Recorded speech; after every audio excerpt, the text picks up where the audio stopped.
Aloha everyone, welcome to This Is Now. We start today with the latest in the Kaneshiro bribery case. Our Lynn Kwana recaps what we've learned so far, including details about a delay in the trial after one of the defendants had to go to the hospital.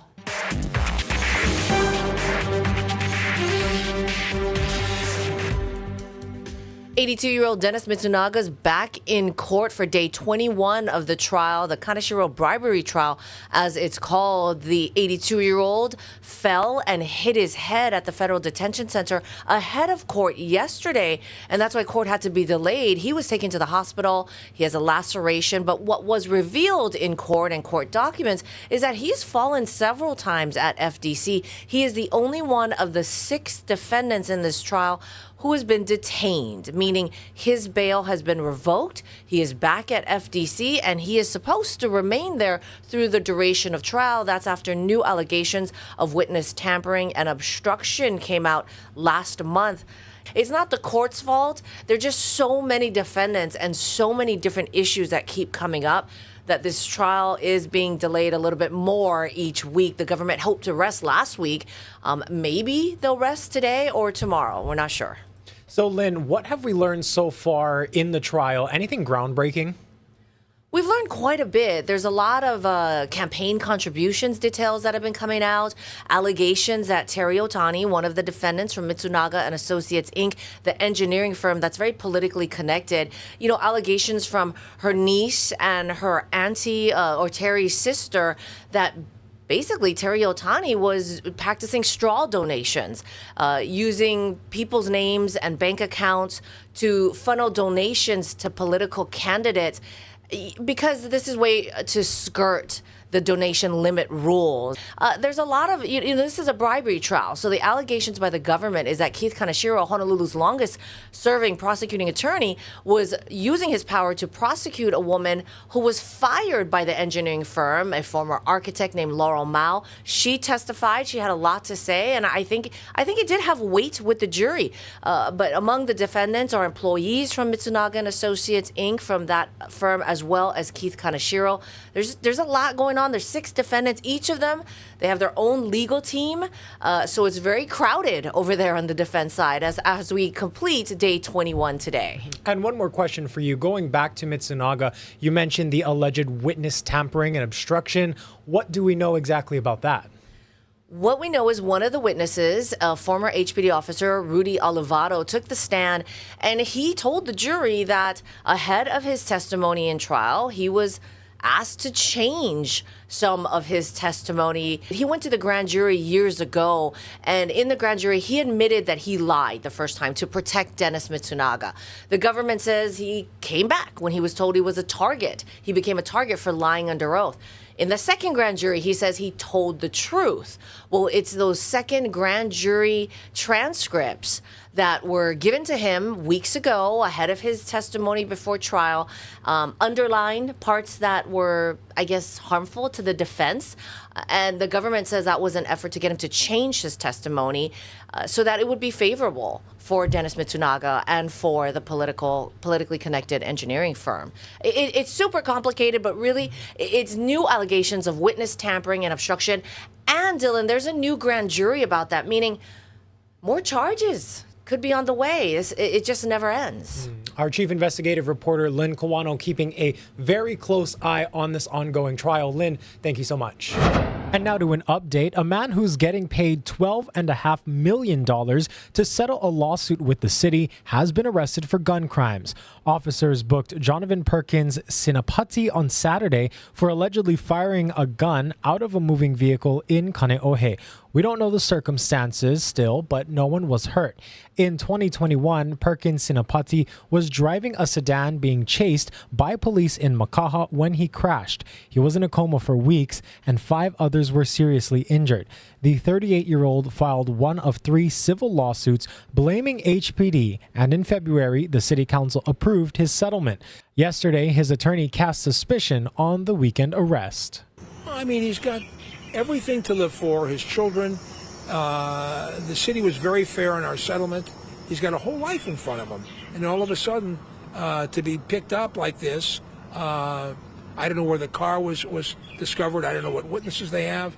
But I mean, I'm disturbed by the facts of the case. I'm disturbed that he's in custody, and I'm disturbed about the way they treated me in here. There's no reason for that. So it makes you think, is there something else going on here? The criminal trial for the 4 HPD officers accused in the case is scheduled to start in June. All have pleaded not guilty. The state has charged Liloy Smith of Oahu with first-degree theft for allegedly embezzling nearly $45,000 in union dues from IBEW Local 1186. The Attorney General says she also falsified union records to conceal the theft from October 2018 to July 2021. If convicted, she faces up to 10 years in prison. Smith will be arraigned next Monday. In other news, 28-year-old Jesse Kila has been charged with second-degree assault in a stabbing case out of Kaneohe. He's accused of stabbing a 38-year-old man in the torso. The pair reportedly got into an argument around 4:30 Saturday afternoon on Kailua Road. Medics rushed the victim to the hospital in serious condition. We're told officers tracked down the suspect at his home about an hour after the attack. On the Valley Isle, Maui police are looking for a driver responsible for a hit-and-run that left a mother of 4 in critical condition last month. 34-year-old Heidi Medeiros was walking along South Kihei Road the night of April 17th when she was struck from behind by someone who fled the scene. Investigators say a witness chased the driver, who was in a newer model dark-colored sedan, but lost contact when they turned right on Uvapo Road. Medeiros' sister says she has a brain injury that will likely change her life forever. No suspects, no leads on any vehicles that could match the descriptions. No one came forward. And that's really just what we want, is we just want the person to, own up to what they did. Why live with the guilt, and just own up and come see the family, come see her, and see what kind of impact we had on her life. Anyone with information is asked to call MPD at 808-244-6393. The family has also set up a GoFundMe account to help offset the medical bills. You can find a link to that on our website. The woman at the center of former President Donald Trump's criminal trial in New York took the stand on Tuesday. CBS's Michael George has more on the key testimony. Former President Donald Trump's attorney asked for a mistrial, calling Tuesday's testimony from adult film star Stormy Daniels extraordinarily prejudicial. The judge denied the request, but did agree some things were better left unsaid. Daniels recalled meeting the former president in his hotel suite in Lake Tahoe in 2006. She testified they spoke for 2 hours, including a mention of Melania Trump. And Daniels said when she came out of the bathroom, the former president was on the bed wearing boxers and a T-shirt. She told the court they ultimately had sex, and she took a cab back to her hotel, telling very few people what had happened. A few things the prosecution has brought out is that he never asked her to keep quiet about this. He never asked her to keep it from his wife, and these are things that the defense will want to raise later. Trump denies the alleged encounter. The prosecution has to establish that the former president had an incentive to cover up these payments to Stormy Daniels, to make the payments and cover it up. And in order to do that, the prosecution has to show that she would have been a compelling figure had she told this story right before the election. On the stand, Daniels detailed the financial arrangement, testifying she signed a contract in exchange for her silence, and the $130,000 payment was late. Earlier, Trump called the criminal trial unfair and said there's no smoking gun. That's what they're trying to get us on, the fact that we call a legal expense a legal expense. Trump also railed against the judge's gag order on his way into court, calling it unconstitutional, but made no mention of Daniels by name. Israeli Prime Minister Benjamin Netanyahu says he has ordered his military to begin operations in the southern Gaza city of Rafah. But the U.S. is opposed to a large military operation there, saying too many innocent civilians will die as a result. Skylar Henry has the latest.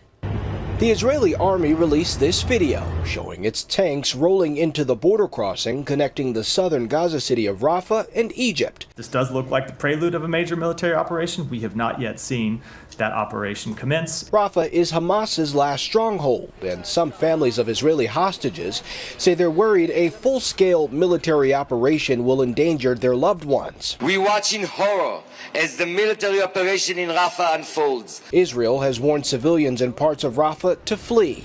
But the U.S. says Israel has not done enough to protect the more than 1 million Palestinians taking refuge in the city. CBS News has confirmed the U.S. has postponed the delivery of some ammunition to Israel, with one official saying that the holdup is designed to send a message about the Biden administration's opposition to the Rafah operation. A major military operation would put at risk civilian lives.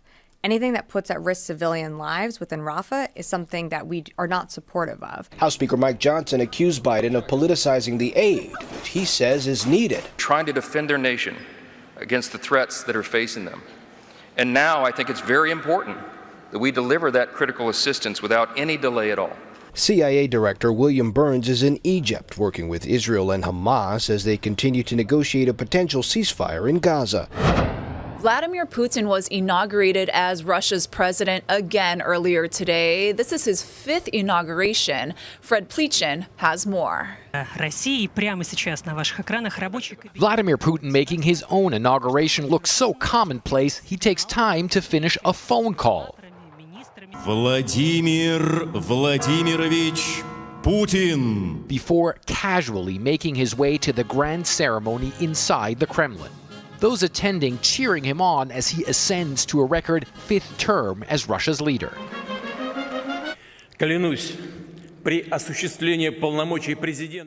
As president of the Russian Federation, I swear to respect and protect the rights and freedoms of people and citizens, to respect and protect the Constitution of the Russian Federation, to protect the sovereignty, independence, safety, and integrity of the state, to loyally serve people, he swore, while once again blaming the West for deteriorating ties with Moscow.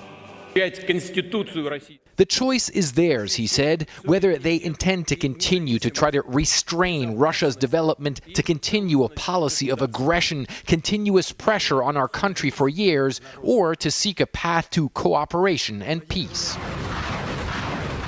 Putin urging the West to halt military support for Ukraine as he himself continues to send hundreds of thousands of his own citizens to fight there. The Russian military unleashing a massive aerial bombing campaign on Chasiv Yar, making small gains here on the Eastern Front. It is due to the active use of aviation, the Ukrainian commander says, attack aircraft carrying guided bombs. After the upgrade, guided bombs began to hit more accurately than before. Thus, it is much harder to influence them with electronic warfare.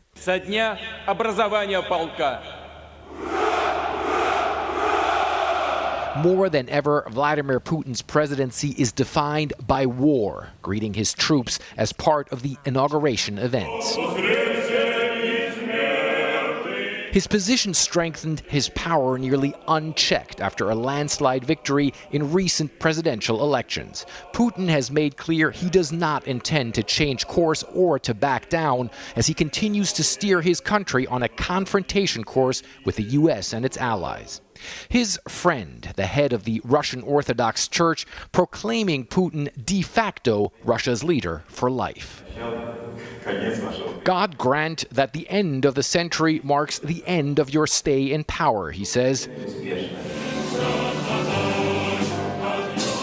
Russia's constitution says Putin could remain in power for another 12 years, but that is just on paper.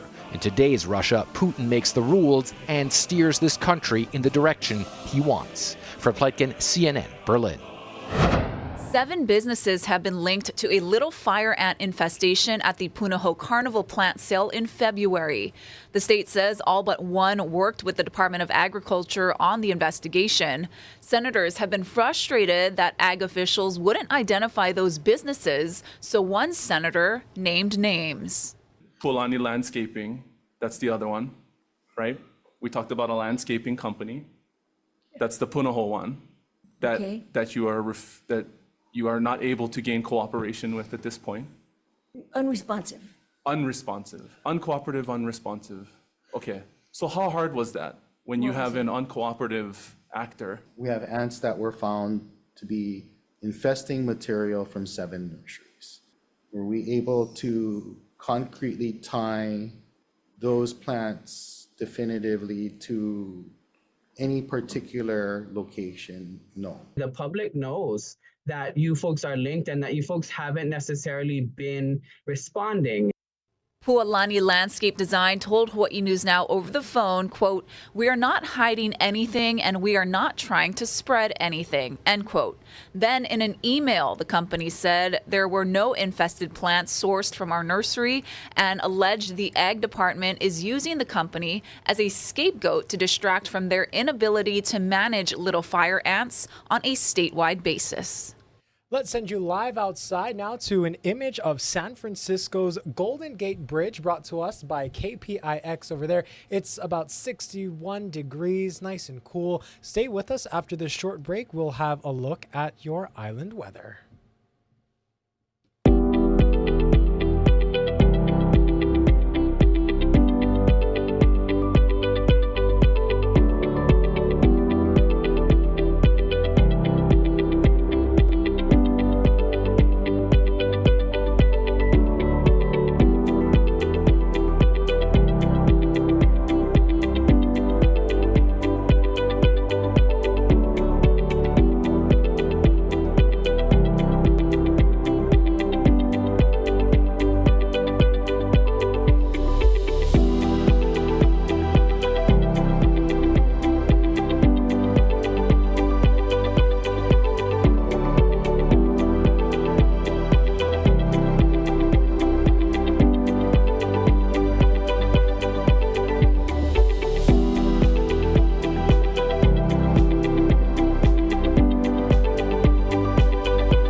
How's it on this Tuesday? The trade winds will run steady today, weaker than yesterday. They're going to get even weaker from tomorrow on, and that will allow for some higher than normal humidity levels. And you can see this morning, there's not a lot of rain out there, but whatever rain comes in will be moving out quickly because we are expecting those trade winds again to run, at steady breezy levels, 15 to 20 miles an hour today. But again, much slower winds are expected to take over by tomorrow. So we are expecting a beautiful day. A little wet to start for some windward areas. Drier for leeward sides throughout the day with a fair bit of afternoon sunshine, and those winds slowing down from tonight on. Now, as far as the surf, it's on the way down pretty much island-wide. But the first alert is for an advisory level swell. Could be pretty big for South Shores sometime between Thursday and Friday. And keep in mind that with the light winds expected around that time, conditions should be pretty good. However, there might be some brown water about that time because we are expecting increasing showers from tomorrow all the way through Saturday. There could even be some thunderstorms popping up for parts of the state between Friday and Saturday. So that's your first alert as well. And then drier conditions coming in the early part of next week. New research is raising concerns about toxic chemicals coming from the seats inside your car. Anna Werner has more on the findings and what you can do to protect yourself. San Francisco's Vina Singla drives an electric car to help the environment, but hadn't thought much about the air inside her car. I never realized there could be toxic chemicals. It was very surprising to me, to be honest. About 2 years ago, she volunteered to participate in a study looking at drivers' exposure to flame retardants used on automobile seats to meet federal fire safety standards. She and 100 other car owners placed these silicone bands in their cars for a week to measure the levels of those chemicals in the air inside their vehicles. I want to know what chemicals are in my car, and if there's anything I can do to reduce my own exposures. Now the results are in. The study finds vehicles are likely an important source of human exposure to potentially harmful flame retardants. Those most likely to be exposed: commuters, full-time vehicle drivers, and children, who the study says would also be at risk of greater exposure than adults for equivalent commuting times. The Green Science Policy Institute's Lydia Yall is one of the study's authors. Does that mean that when you get in your car, you are going to be breathing these chemicals? It does mean you'll be breathing the chemicals. And they found levels of some of those chemicals were 2 to 5 times higher in summer as compared to winter. In hotter temperatures, the chemicals are able to be released from the car materials more easily. And so you end up with higher concentrations. So the hotter it gets, the more chemical you're likely to have. Yes. Researchers can't say precisely what the health effects might be from breathing in those flame retardants, but they note that a 2023 U.S. National Toxicology report found evidence of carcinogenic activity in rats and mice for the most frequently found chemical. They and others are calling for the federal flammability standard to be reevaluated, similar to how the standard for upholstered furniture was revised in 2021 to eliminate flame retardants. The National Highway Traffic Safety Administration, which sets those standards, did not respond to our request for comment. But the International Association of Firefighters Union says most car fires come from car engines and accidents, not car interiors. And the chemicals also pose risks to firefighters. The union's Pat Morrison. When you put those flame retardants in there and the fire is going, that's what we're breathing in. Some of the most toxic air that you will ever find anywhere. Back in San Francisco, Vina Singla's test showed flame retardants too, which she says is frustrating. We've made great strides in making our cars safer, over the decades. I just think we can do better and actually have healthier, safer cars. In the meantime, the researchers recommend when you first get in your car, roll down the windows and let the air out. Anna Werner, CBS News, San Francisco. TikTok is pushing back against a law that could ban the app in the U.S. TikTok's Chinese parent company, ByteDance, filed a petition today alleging that the law is unconstitutional. The company said the law blocks free speech and prevents users from accessing lawful information. This comes after President Biden signed the legislation last month that would ban the social media platform in the U.S. entirely unless the company sells it to a non-Chinese entity by January 2025. Shortly after, TikTok CEO said the company won't sell and will fight in the courts to stay online in the U.S. Well, an important deadline is approaching that will soon impact the types of documents that will help you travel. Jen Sullivan breaks down what you need to know in today's Consumer Watch. Some big changes are coming to what documents travelers need to board a domestic flight and or cross the border. As of May 7th, 2025, a traditional driver's license will no longer be accepted by TSA or U.S. Border Patrol. Instead, anyone 18 and older will need to present either a passport or a document known as a Real ID or an enhanced license. You'll also need one of these to enter a federal building. So what is a Real ID? Following the 9/11 attacks, the federal government set new security standards to obtain a state-issued driver's license and ID card, and some states began issuing them more than a decade ago.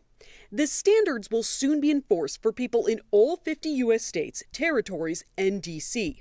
The Real IDs in most states have a star in the top right corner. Some states, like California, may have a slight variation to the design, but the star will still be there.